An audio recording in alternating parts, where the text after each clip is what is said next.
Hey there, Emmy fans. Welcome to a brand new episode of FYC. How exciting. We are doing our very first season covering the Emmys here on FYC. It's been a long time coming.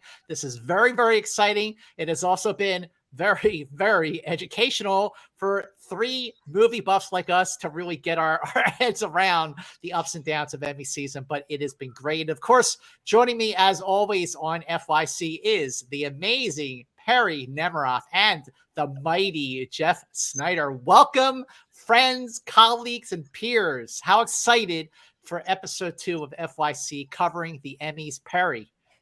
I feel like it's weird because is this a longer period of time between the closing of voting and the announcement of nominees than it is for Oscar season? That's a great question, Jeff. Jeff, do you know for sure if there's a longer period of time between the closing of the votes and the announcement of the nominations? Because it does feel like it's longer than the Oscars. Yeah, it does feel. I mean, there's probably a lot more votes to tabulate, to be honest. Do you think, Jeff, that trying to predict the nominees for comedy series, an actor and actress in a comedy, is easier or harder than trying to predict the drama series actor and actress? I think it's going to be a little bit easier. I think that you're going to see a consensus form around 4 or 5 shows, but we'll see. I agree with that. I think it's harder, but for a different reason, just because I think I've seen less of these. And I feel like I get that extra layer of confidence in my predictions when I know, like, because I've watched something, how good it is. And there's like less comedies apparently that I watch. Well, you know what? I got to say that when it comes to the comedies, there have been a couple since we last recorded our FYC for drama series, a couple of comedy shows that I've sort of jumped in on. And, you know, I maybe they wouldn't have been like prominent on my list of nominations, but now that I've seen them, like I sort of like see what the fuss is all about, but we'll get to all of that. In the meantime, let's start with our very first pick for Outstanding Comedy Series nominations. These are the nominations. Perri, what's on your list? This is the easiest one of the bunch for me. And this is going to be a title that comes up quite often. And this is one that I really believe in because I've watched it and I am full-blown obsessed with this show. I'm just keeping Jeff in suspense right now. Wait. Can I guess what it is? Can I guess? Hacks. No. Oh my gosh. Damn. It's Ted Lasso. I knew it. Oh, damn. Admittedly, I need to watch Hacks. I've heard the most wonderful things, and I know it's a big player this season, and I do need to do that binge. But Ted Lasso isn't just like a fun show to watch with some charming characters. That is a show. I mean, this is going to sound extreme, but I do think it's life-changing, where it can inspire people out there to just be nice and to be good to one another. And I really do think that that's something that's caught on big time and, you know, beefed up the support for this show in award season in general. Okay, I just gotta say that was a really big tease setup. I thought you were duping me and Jeff into saying I am not going to say Ted Lasso, but you reaffirmed Ted Lasso, and nicely done, Paranormal Activity. Jeff I'm assuming that Ted Lasso was on your list. Yes, but it didn't make me very nice. I still have him at number 3. Oh, do you really? That makes you the lead tasso of the group. I actually have Ted Lasso at number 2. And here's why. On one hand, I think that season 2 of Ted Lasso was a more ambitious season than season 1. I think it took some bigger swings, and some of those swings were grand slam home runs. Other ones were foul balls. So it was a little uneven. And while I love the episode with the, Hannah Wanningham's, the funeral, which I thought was a profound, powerful episode. Hunt's Night Out and the Christmas episode, I didn't really dig those. But I have to say, overall, I still think Ted Lasso was phenomenal. This is the second season that we just saw. And some pundits and people are saying, yeah, it's still a great show, but it just wasn't as great as the first season. I mean, I love it. I know both of you love it. Last season, it had 7 Emmy wins, including, of course, Outstanding Comedy Series, 13 additional nominations. The creators are Jason Sudeikis, Bill Lawrence, Brendan Hunt, and Joe Kelly. So I'm just going to jump in because the show that I thought Perri was going to say, which is Hacks, is actually my number one pick. And here's Ditto. why. Ditto? I would go number 2 for Hack. So we're pretty close in that. Okay, for sure. And here's why I think Hacks is actually my first choice, because this one too, season 2 so far, from what I've seen so far, because it's still dropping on HBO Max, is also a season that is more daring, more ambitious, literally goes outside the box by going outside of Las Vegas and Los Angeles. And I just think the show is phenomenal. Both leads are absolutely terrific. And Jeff, why is it your number one? I think it's fantastic. I think that the chemistry between those two women is great. This season was really funny. The lesbian cruise episode was fantastic. and I won't spoil anything, but I like where the season ends, and how it sets up season 3 and everything. I think it's a special show. I think it's great. So, Perri, I got to say, when you watch this show, I know you are going to love it. And when you do watch it, when you watch the first couple of episodes, you got to text me and Jeff and post on social media what you think. Because, I mean, knowing you the way I've come to know you these last 8 years, I feel like this one's got your name written all over it. You're really going to love it. Yeah, I just trust me. Trust Jeff. I have a number of good sales pitches for this show. That might be at the top of the pile. You might be the one to actually push me into the binge, mans. All right. Well, what else is on your list, Perri? So next up, I'll probably go with Only Murders in the Building. I have admittedly not finished season 1, and I will admit that the first few episodes didn't quite hook me to the point that I kind of really understood the enthusiasm for the show. But again, I have not finished it, so that's not fair to say I need to give it a full chance. But I am very well aware of how passionate many people out there are for this series, and I got a good feeling it's going to do quite well in Emmy nominations.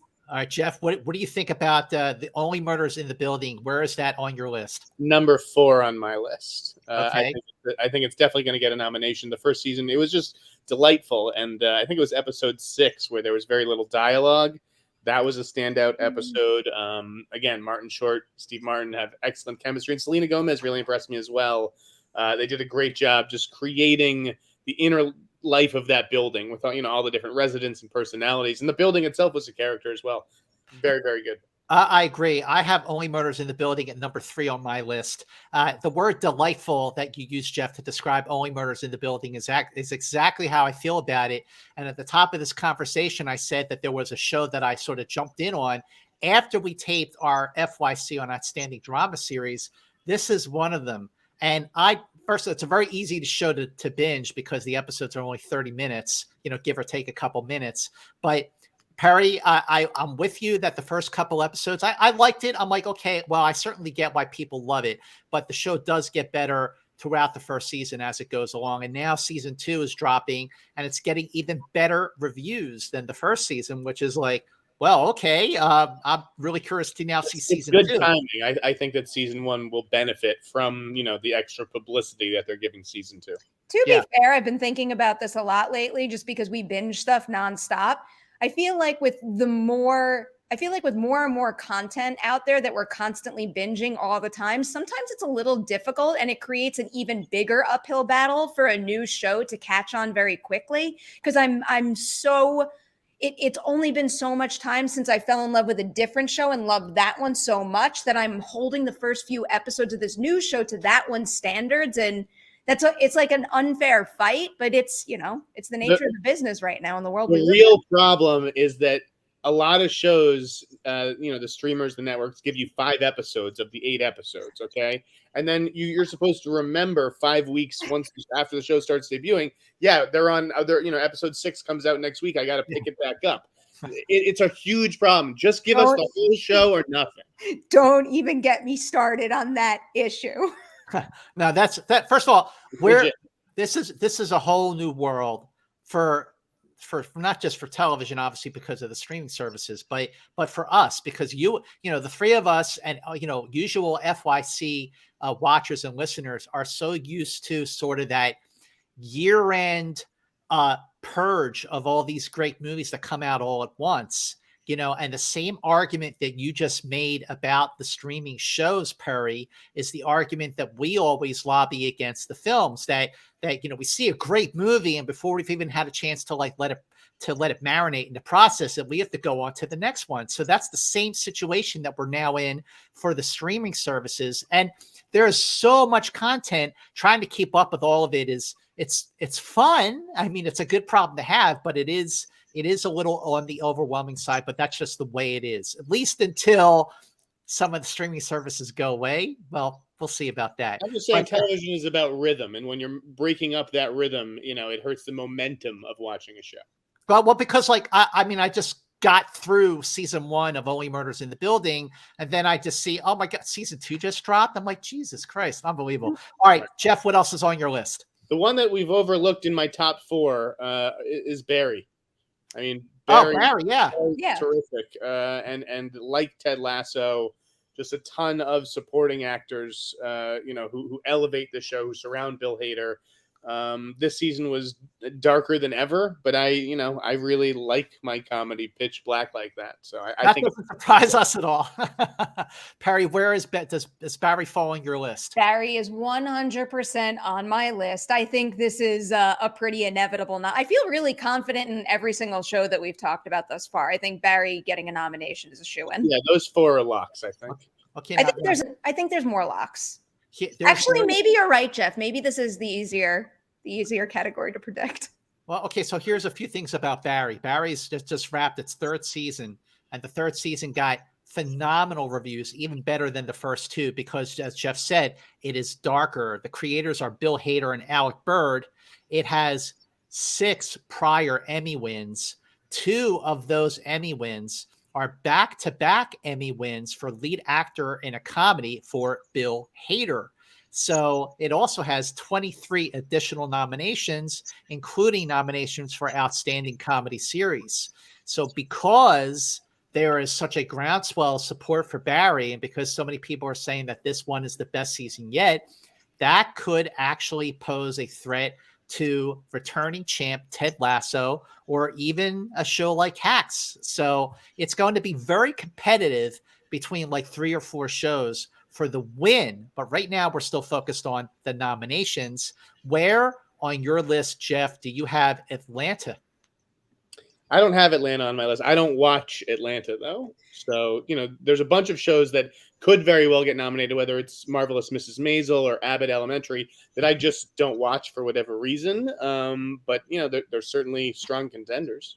Okay, Perri, do you have Atlanta? Is that one of the shows on your list? Atlanta is in my maybe pile right now, so it is not on my list, but I do very much have The Marvelous Miss Maisel, and that's another one that I very much believe in. That show, that show to me is made for this particular category, because that's a show that not that this doesn't apply to all the other ones we've named, but in particular here, that show does not work unless every single department on that production is operating at peak levels, and their work is coming together seamlessly. And some of the things they managed to create, especially because I think they were shooting during COVID, are pretty remarkable.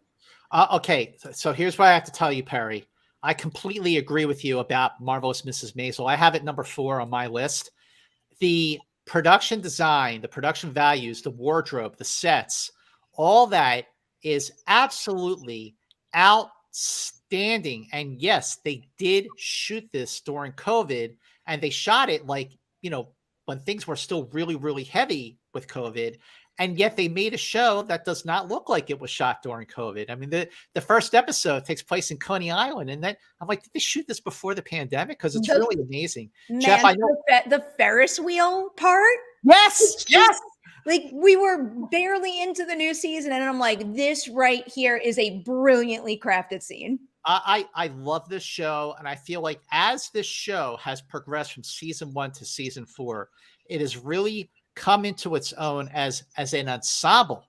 It's not just about Midge. It's about the entire family. It's about the extended family, and the new girlfriend. I mean, it is a wonderful show. I can't get enough of the show. Just to have 8 or 9 episodes of Maisel this season just wasn't enough. It is It is going to come back for a season 5, and that's going to be the last season. The executive producers are Amy Sherman Palladino and Daniel Palladino. Previously, before this season, it won 20 Emmys. 20. It won 20, and that is including outstanding comedy series. Jeff, yeah, that's on your list too. You said, right? Yeah, I mean, it's not on my list because I don't watch the show, but do I think it's going to get nominated? Absolutely. I think it's.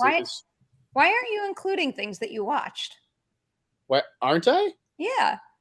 No, I have my 8, but I'm just saying, like, if you asked me to make a bet, I would say Mrs. Maisel and Abbott Elementary are going to get in. Those are like my 5th and 6th strongest contenders, even though I don't watch them. Okay, well, there's going to be eight nominees here, so you're good. All right, so what else is on your list then, Jeff?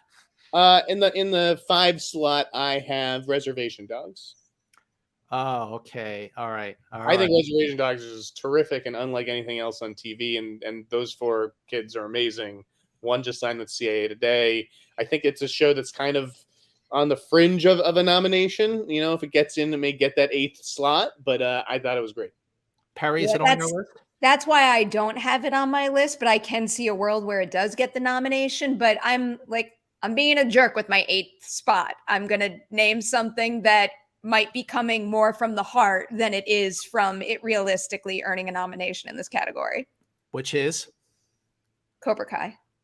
Cobra Kai. Wow. Okay. That show is exceptional. And it is honestly one of the greatest joys of, like, not even just my professional life, but just personally too. It is a show that makes me incredibly happy. And it is one of the best, revitalizations of a popular 80s property that we've really ever seen. One that pleases the original fans who want to see the continuation of the characters that they know and love, while also bringing an entirely new generation of Cobra Kai Karate Kid fans and letting us all enjoy this thing together. That is a remarkable achievement, and season 4 was exceptional. Well, okay. So Reservation Dogs and Cobra Kai are not on my list. They're not even in my honorable mentions. But so hold that thought, because I want to get to a show that I think will get nominated for sure, because it's an amazing show, and it is probably going to be the only network television show that gets nominated, and that is Abbott Elementary. No. Abbott Elementary is getting nominated. I think Abbott Elementary is going to get nominated, but there's another one. Which one? Ghosts. CBS. Jeff? I know that has its fans. I've never seen an episode. It's something I probably wouldn't even watch. I've heard it's good. I highly recommend it. It is, like, I'll bring back your delightful word and apply it to Ghosts as well. What a just lovely, fun binge. And I feel like in award season land right now in Hollywood, that is one of the shows that I keep hearing about the most. I get a million emails. There's a million events. I hear people talk about it all the time. It's just something that everyone seems to be enjoying. And I feel like that's the kind of amount of support that could push it into the nomination pool here. It definitely has a passionate fan base, but I do think being a network show hurts it. I just think people don't even pay attention that much to network shows.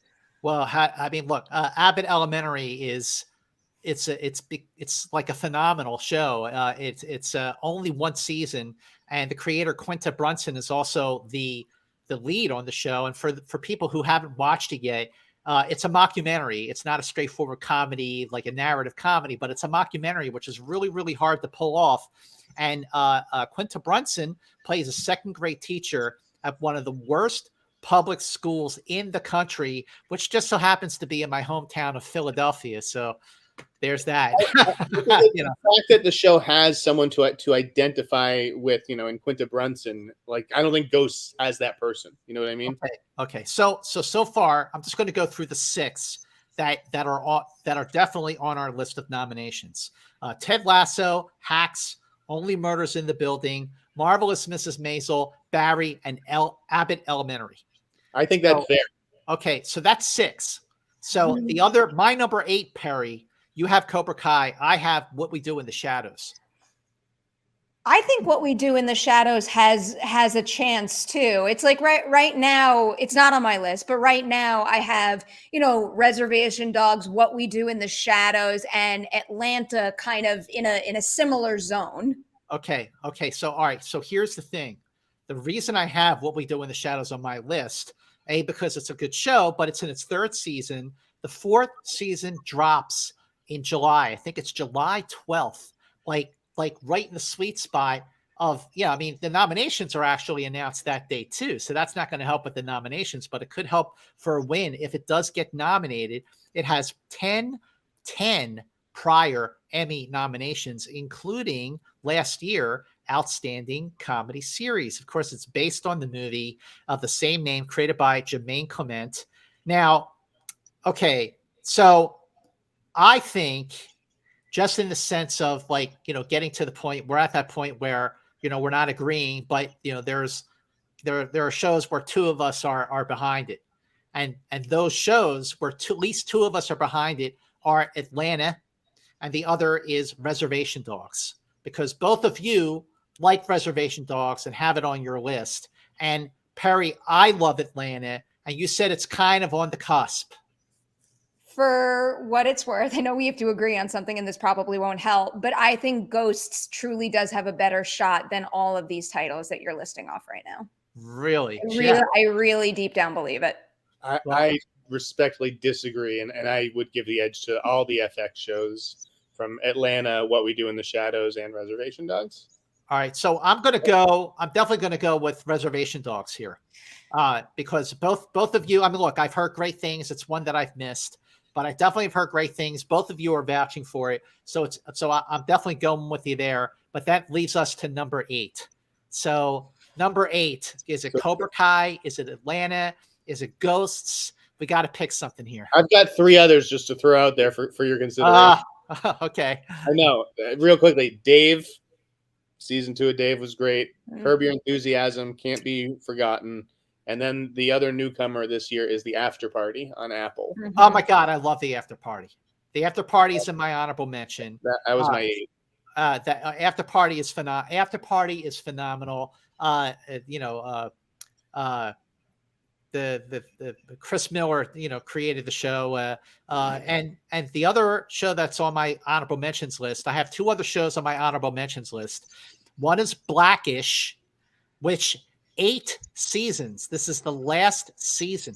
And Anthony Anderson, if he gets nominated for lead actor in a comedy, it'll be his 8th consecutive nomination for that show, making him, I think it's the most consecutives nominations in lead actor comedy category. But because it is 8 seasons, I mean, maybe Blackish should be on there instead of Reservation Dogs. All right, so let's each vote. We each get 1 vote for number 8, and then we'll figure it out. What's your vote, Scott? My vote for number 8 is Atlanta. I would also pick as Atlanta as the most likely nominee, even though I don't watch it. Wait, so is Reservation Dogs on our list already? Yeah, it is. Okay, Yeah, it's already on the list. Yeah. I think Atlanta gets in over Ghosts. I definitely think Ghosts. I still think Ghosts is getting in over Atlanta. I think it's going to get that spot. But considering nobody else agrees with me, I don't want to hold us up too much longer, but I'll go Atlanta as well. Okay. All right. So then here are our 10 nominations for Outstanding Comedy Series. They are Ted Lasso, Hacks, Only Murders in the Building, The Marvelous Mrs. Maisel, Barry, Abbott Elementary, Atlanta, and Reservation Dogs. Those are our 8 nominations for Outstanding Comedy Series. Moving on to Outstanding Actor in a Comedy Series, we're only looking at 5 nominations here. Jeff, who's on your list? I think number 1 for me is Jason Sudeikis, but it's a close battle with Bill Hader. And what's so funny is they're doing completely opposite things. These characters could not be more, disalike or whatever. But I give the edge to Sudeikis for Ted Lasso. Okay, Jason Sudeikis, of course, won the Emmy for Outstanding Comedy Series Lead Actor last year, which was the breakthrough year of Ted Lasso. He's my number 1 as well. Followed close behind, like you with Jeff, with Bill Hader. Perri? I have a question. Yeah. Is it 5 or 6 nominations? I have no I think it's 6. Is it 6? All right, if it's 6, I can add a 6th. I'm afraid to say anything with certainty because again, we're playing in a new zone here, but I think it's 6. All right, let's go with 6 then. Okay, but I'll make number 1 easy, and I'll also go Jason Sudeikis for Ted Lasso. Okay, yeah, that's kind of a slam dunk. As is Bill Hader. Do you have Bill Hader on your list as well, Perri? Yes, yeah, I mean, so Bill Hader plays Barry Berkman, and prior to Jason Sudeikis, Bill Hader won lead actor in a comedy series 2 years in a row. The year before Jason Sudeikis won. So now you have last year's winner and the winner from the 2 years before that potentially going head to head here. I'm thinking that is definitely going to happen. Yeah, the SNL vets are doing great work. I mean, yeah. so are the next 2 guys on my list. Okay, well, who's next on your list? You should just do the 1-2 punch. Yeah, this Steve Martin and Martin Short for Only Murders in the Building. I think that they're both definitely getting in as well. I'm right there with you, Jeff. I love the show. I love the 2 of them, and they're looking at like what a career resurgence, especially for Steve Martin. Here's the interesting thing. So Steve Martin plays Charles Hayden Savage. He's actually an Emmy winner already. Steve Martin is an Emmy winner. I will give $20 to either one of you who knows what he won his Emmy for. Any quick takers here? All right. That's not a fair bet. I'll tell you what it is because I would never have guessed it myself. He won for writing. Are you ready for this? The Smothers Brothers Comedy Hour in 1969. That was the year of that win. Isn't that crazy? I would never have guessed that. Thank you for that fun fact. Fun fact, right? And he also has 10 prior nominations, but only 1 for acting. He only has 1 nomination for acting, and that was as a guest star on 30 Rock. He's 76 years old, and with Only Murders in the Building, he could get his first lead actor. I'm guessing he will because this show is absolutely delightful. Steve Martin and Martin Short, who plays Oliver Putnam, 2-time Emmy winner for writing and for doing a Mel Brooks tribute. And he's also, he's really been busy because he's also on Schmigadoon, and he had a couple of appearances on the morning show. So Steve Martin and Martin Short, absolutely. They're my 3 and 4. It hurts their chances to win because I don't think that you can really pick one between them. I think they're tough to separate, but yeah, they're getting in with nominations. I mean, that'll be pretty awesome if both of them make it into lead actor without cannibalizing each other, because that does happen. Do you think there's a chance of that, Perri? Oh my God, without a doubt. I don't think either of them are going to win because of that. Yeah, but they'll both get nominated. Yes. I am definitely behind them both getting nominated. Package deal.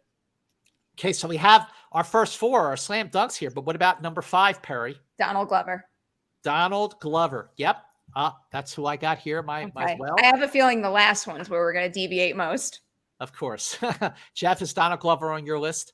No, but again, I don't watch the show. And I just feel like when I hear about Atlanta, it's for like it's crazy concepts or it's guest stars. It's rarely about the 3 of those leads. But in my number 5 slot, I've got Dave. I think Dave Bird is a genius. So he's just my cup of tea. I'll tell you, he's my number 6. Who? Larry David. Oh, Larry David. Okay. No, I had Dave Bird.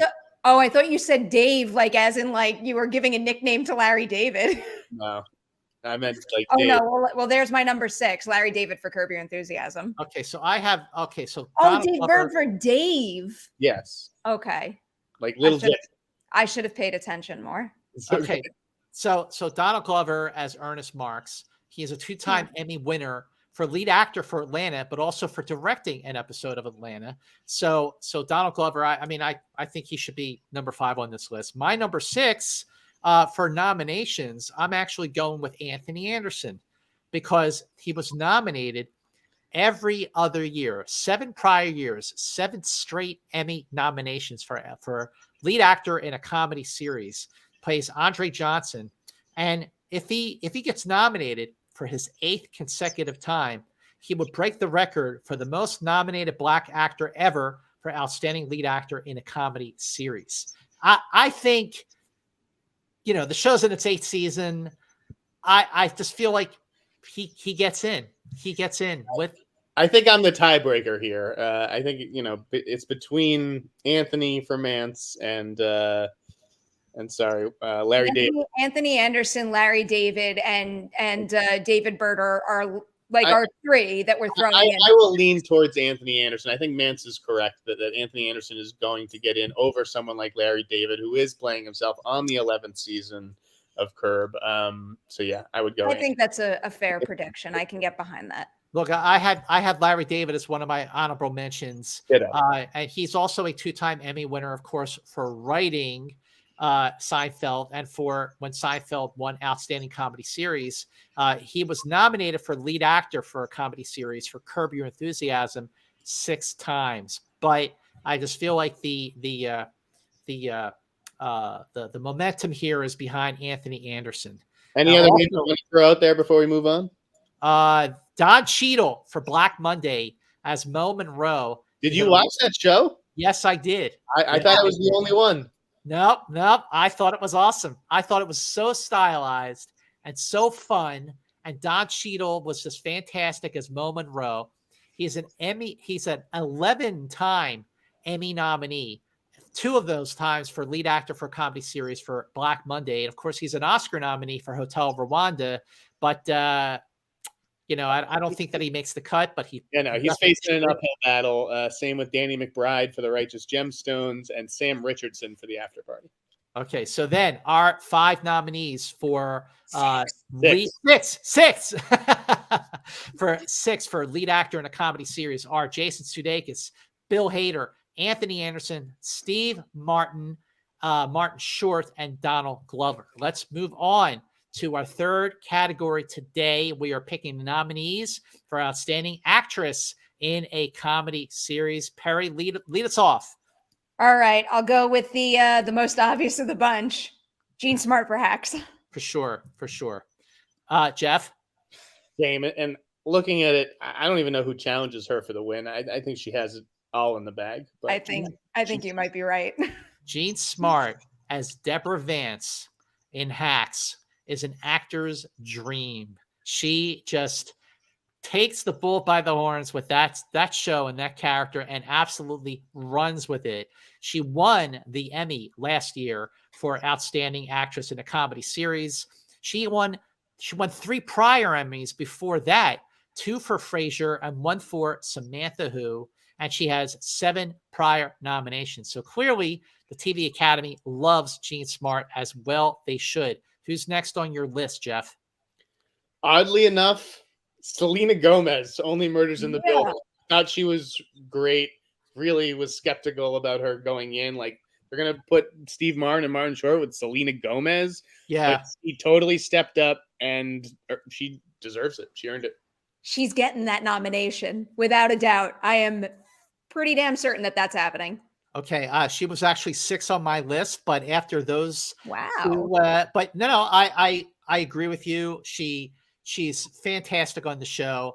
I was really, really impressed that she just gave a great performance and that she held her own with legends like Steve Martin and Martin Short. No, you're absolutely right. Perri, who else is on your list? I'm going Rachel Brosnahan next. She's another one that just has a habit of doing very, very well during award season, and she deserves it. She deserves every ounce of it. I love the show. I love that character, and I love the work that she does in that role. I love Rachel Brosnahan, and I love Miriam Midge Maisel. I love that episode when she's like, I'm not a cop. I'm not a cop. I'm not a cop. There's so many examples of beats in that show that would never work unless someone like her was in that role. Completely agree. Rachel Brosnahan is an Emmy winner for Marvelous Mrs. Maisel for the very first year. She was nominated 3 other times for an Emmy, 2 of them for Mrs. Maisel for the other 2 years that the show was on prior to season 4. And she was also nominated for House of Cards, which I did not know. But I just adore her. She's number 3 on my list. Number 2 on my list is Quinta Brunson from Abbott Elementary. This is a breakthrough show. It is a breakthrough performance, and it is a show that is absolutely deserving because it's not your typical like sitcom. It's not your typical comedy or dramedy. It's a mockumentary, which is extremely hard to pull off. Jeff, Quinta Brunson on your list, yes or no? I mean, yes. I don't watch that show. I don't watch Maisel, but Brosnahan and Brunson would be 3 and 4 on my list if you were putting a gun to my head. Perri? Quinta Brunson would be my number 4. Perfect. Great. Awesome. Awesome. All right. Now we get into the area where I was kind of having a little bit of a problem. Okay, so we have Jean Smart, Quinta Brunson, Rachel Brosnahan, and Selena Gomez. Not in order, but those are the first 4. Yeah, I feel very, very confident in those. Okay. Agreed. All right, Perri, who else do you feel confident in? So there's 3 names in particular that I'm tossing around here. I think one is just, it's again more heart than likelihood at this point. But I'm going to go Issa Rae next for Insecure. That show is coming to a close, and I do think that they are going to honor her not just for her work in this particular season, but for the series overall. I couldn't agree more. She's number 5 on my list. She has 3 prior acting Emmy nominations. The key word is acting, because she was nominated a couple other times, but 2 of those nominations were for Insecure and 1 for a Black Lady sketch show. But I think you're right. I think that she goes out definitely this year with a nomination secured for Insecure. Mm-hmm. Jeff, what do you think about Issa Rae? I stopped watching Insecure like around season 3, but I have no problem with her putting her on the list. I think that she does stand a really good chance in its final season. I think she's awesome, and I think that she makes the cut. Also making the cut, I'm just going to throw this name out there: Tracee Ellis Ross for Blackish. Again, she's been nominated 5 prior times as lead actress for Blackish, and like Anthony Anderson, just like there's like all this work that went into Blackish, that all these nominations, always the bridesmaid, never the bride. But I think that she'll get a nomination for sure for her 6th time playing Rainbow Johnson. Perri? I will agree with you. So that was one of the 3 names that I had in the mix. And the other one that I had been playing around with was Elle Fanning for The Great, because that's another role where it just feels so exceptionally tied to her. I could never see another actor take that role, and she's delivering A+ work.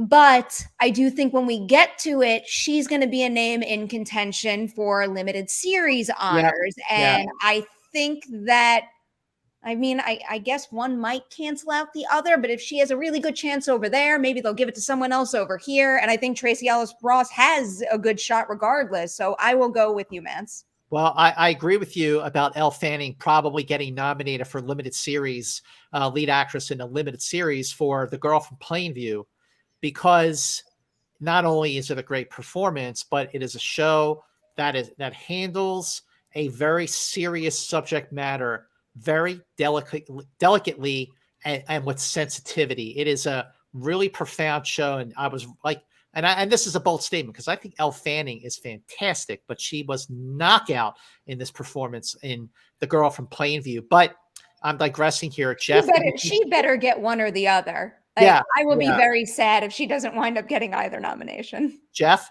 I agree with you. Most likely that Tracee Ellis Ross will get that slot for Blackish. Didn't watch that show. Didn't watch The Great. Didn't watch The Flight Attendant. I know Kaylee Cuoco is also in contention. The other 3 that I had on my list, Devery Jacobs for Reservation Dogs. Tiffany Haddish in The After Party, because she has to do something totally different. She's excellent in The After Party. Yeah, I thought she was really good. Yeah.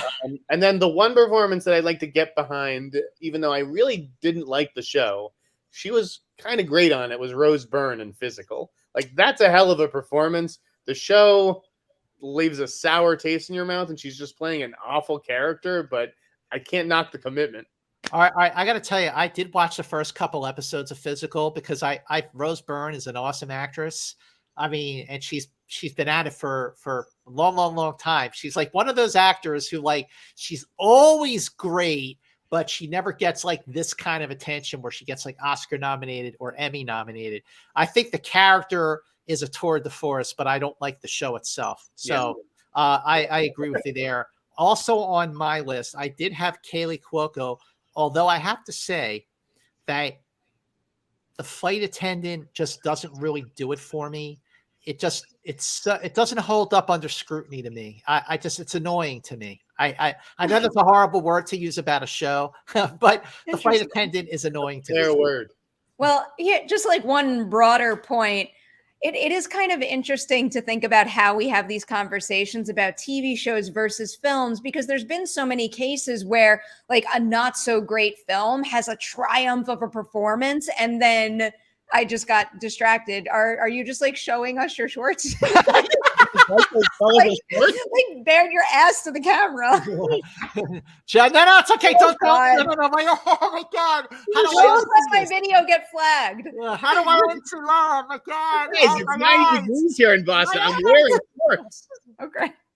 All right, let's get back to the nominations. But the point being, when we talk about film nominations, we do often talk about the idea of a performance being so good, regardless of the overall quality of a film, that something could still get in there and could still get enough support. But it feels like an especially big challenge with a TV show, just because watching a full show is a little bit more of a commitment. So that's probably how, these conversations could differ from award event to event. Well, you're right. I mean, look at the movie Judy with Renee Zellweger as Judy Garland. I mean, the movie was fine, but her performance was absolutely outstanding and deserving of the Oscar win. I feel like a lot of people felt that way. I still like that movie overall quite a bit. Well, okay. So our nominees for outstanding actress in a comedy series are Jean Smart, Quinta Brunson, Rachel Brosnahan, Tracy Ellis Ross, Issa Rae, and Selena Gomez. There you go. Those are our nominations predictions for comedy series lead actor and lead actress in a comedy series. Let us know what you think of our nominations. Are we right? Are we wrong? Comment below. While you're below, make sure you subscribe to Perri's YouTube channel. Just hit that subscribe button and you're done. You're in. You are in. You will get notices whenever Perri drops one of her amazing shows, her amazing reviews on her channel. Make sure you share FYC on your social media platforms so more people can not only discover FYC and jump on the bandwagon of what we've been doing for these last 4 years, but you can also spread the word about our very first year covering the Emmys, and we are having a great time.